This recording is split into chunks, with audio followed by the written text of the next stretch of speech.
Hello student, welcome to our channel. आज के tutorial में हम लोग देखेंगे मशीन लर्निंग के ट्यूटोरियल में हम लोग पांडास देख रहे थे। पांडास के अंदर आज हमारा जो टॉपिक है वो है कॉनकैट। आपको दो सीरीज को कॉन्कैटिनेट करना है, दो आपको डेटा सेट को कॉन्कैटिनेट करना है, डेटा फ्रेम को आपको कॉन्कैटिनेट करना है। तो वहां पर आपका फंक्शन यूज होता है कॉनकैट। तो कॉनकैट का हम लोग यूज करेंगे। तो सबसे पहले आप इंपोर्ट कर लीजिए, इंपोर्ट पांडास एज पीडी आप राइट अप कर देंगे। देन हम लोग सीरीज बना लेते हैं। फर्स्ट सीरीज को ही हम लोग प्रिंट करेंगे। Series equal to P D dot series, and series के अंदर कुछ वैल्यू आप एंटर कर दीजिए। कॉन्केटिनेट हम लोग सीरीज को ही कर लेंगे, 1 2 3 4 एंड 5 आपने यहाँ पर राइट अप कर दिया है। दूसरी सीरीज हम लोग ले लेते हैं SR2 equal to P D dot series, and इसके अंदर भी हम लोग वैल्यू राइट अप कर देते हैं एज अ 10 20 30 40 एंड 50। ये आपने दो सीरीज यहाँ पर राइट अप कर दिया है। एंड देन इसके बाद अगर आप इसको प्रिंट करते हैं, मान लीजिए आपने प्रिंट किया सीरीज को, SR1 को आप प्रिंट करके देख लीजिए। एक ही सीरीज को हम लोग अभी प्रिंट कर रहे हैं, रन करेंगे तो ये सीरीज आपकी यहाँ पर रिटर्न कर देगा। बट हमें सीरीज को प्रिंट नहीं करना है, हमें क्या करना है, इसे कॉन्कैट करना है। तो कॉन्कैटिनेशन के लिए हम लोग क्या करेंगे यहाँ पर, तो P D dot concat, concat हम लोग कर देंगे एंड दोनों SR1 कॉमा आप कर देंगे, इसको आप स्क्वायर ब्रैकेट के अंदर लेंगे, SR1 कॉमा SR2 आप कर देंगे। एंड देन आप इसे रन कीजिए। रन करेंगे आप तो देखिए ये आपके दोनों सीरीज जो है वो कॉन्केटिनेट हो गए, बट ये कॉन्केटिनेट हुए हैं as a axis, as a row format में। अगर आप इसे कॉन्केटिनेट करना चाह रहे हैं एक्सेस में कॉलम के थ्रू, तो आप यहाँ पर क्या देंगे, एक्सेस दे देंगे, एक्सेस इक्वल टू 1। एक्सेस जैसे ही आप 1 देते हैं देन ये वर्क करने लग जाता है आपका वाई एक्सेस के थ्रू। तो वाई एक्सेस के थ्रू आपका ये क्या हो जाएगा, कॉन्केटिनेट। देखिए 1 2 3 4 5 ये आपका रिटर्न हुआ है, एंड 10 20 30 40 ये आपका क्या हो गया, सेकेंड कॉलम जो है वो जनरेट हो गया। तो ये आपका सीरीज को आप इस टाइप से कॉन्केटिनेट कर सकते हैं। इसी टाइप से आप डेटा फ्रेम क्रिएट करें।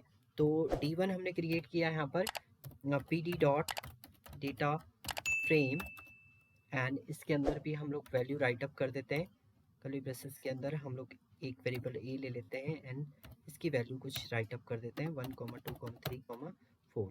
एंड देन दूसरी वैल्यू हम लोग ले लेते हैं यहाँ पर बी, एंड इसके अंदर भी हम लोग वैल्यू स्टोर कर देते हैं 10 20 30 एंड 40। ये मैंने राइट अप कर दिया। ये मेरा पहला डेटा फ्रेम यहाँ पर क्रिएट हो चुका है। सेम मुझे दूसरा डेटा फ्रेम क्रिएट करना है, D2 equal to P D dot data frame, and इसके अंदर भी हम कर्ली ब्रेसेस के अंदर राइट अप कर देते हैं आपका ए, एंड दूसरी वैल्यू हम लोग यहाँ पर राइट अप कर देते हैं एज अ, कुछ वैल्यू हम लोग चेंज कर देंगे इसमें 1 2 3 5, एंड सेकेंड वैल्यू मैं ले लूँ यहाँ पर एज अ सी ले लेते हैं, सी, एंड इसकी वैल्यू हम लोग ले लेते हैं यहाँ पर 40 50 60 70। ये मैंने राइट अप कर दिया। इसको भी आप क्या कर सकते हैं, P D dot concat, concat आप करेंगे और कॉन्कैट में D1 कॉमा D2 आप कर देंगे। बट ये आएगा आपका स्क्वायर ब्रैकेट के अंदर D1 कॉमा D2 आप यहाँ पर राइट अप कर देंगे। देन इसे भी आप रन कीजिए। आप इसे रन करेंगे,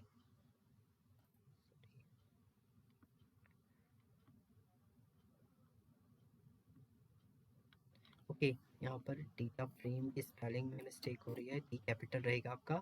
देन आप इसे रन करेंगे। तो रन करेंगे तो देखिए यहाँ पर सी में जो वैल्यू आपकी मैच नहीं हो रही होगी दोनों में, ए बी, बी वैल्यू तो वही है, सी में जो वैल्यू आपकी मैच नहीं हो रही है वो आपका यहाँ पर रिटर्न कर दिया इसने एज अ ब्लैंक। बट इसमें जो वैल्यू आपकी ये ले रहा है 40 50 60 1 2 3 4 1 2 3 4, यस ये आपका रिटर्न करा है। इसी वे में आप इसको एक्सेस में भी कर सकते हैं। एक्सेस में इक्वल टू आपने क्या किया, 1 कर दिया है। देन आप इसे रन करिएगा। रन करते हैं तो ये इस टाइप से आपका एक्सेस में रिटर्न करा है। अगर आप इसे सेलेक्ट करके रन नहीं करेंगे तो प्रीवियस वाली वैल्यू को भी वो लेके चल रहा है आपका। देखिए अगर मैं अभी यहाँ पर इसको सेलेक्ट करके हम लोग प्रिंट करते हैं तो आपका प्रॉपर जो वैल्यू है वो आपकी यहाँ पर इस टाइप से रिटर्न कर रही है। एंड जब आप यहाँ पर एक्सेस राइट अप कर रहे हैं, किस एक्सेस में आपको इसको प्रिंट कराना है, 1 यानी कॉलम के थ्रू आप इसे प्रिंट करें, रन करेंगे तो इस टाइप से ये आपका कॉलम वे में आपको क्या करेगा, प्रिंट करके आपकी वैल्यू को रिटर्न करेगा। तो एक्सेस आप राइट अप कर सकते हैं। एंड इसके अलावा अब अगर आपके पास कुछ नल वैल्यू आ रही है, मान लीजिए जब आपने इसे रन किया तो आपके पास नन वैल्यू ये रिटर्न कर रहा है। जब आपने रन किया तो नन वैल्यू आपकी रिटर्न कर रहा है। तो आपको if you remove none then use join parameter. आपको अगर नन वैल्यू को रिमूव करना है तो आप क्या करेंगे, यहाँ पर ज्वाइन पैरामीटर को यूज कर लेंगे। तो हम लोग यहाँ पर कॉमा करके ज्वाइन इक्वल टू क्या कर देते हैं, इनर।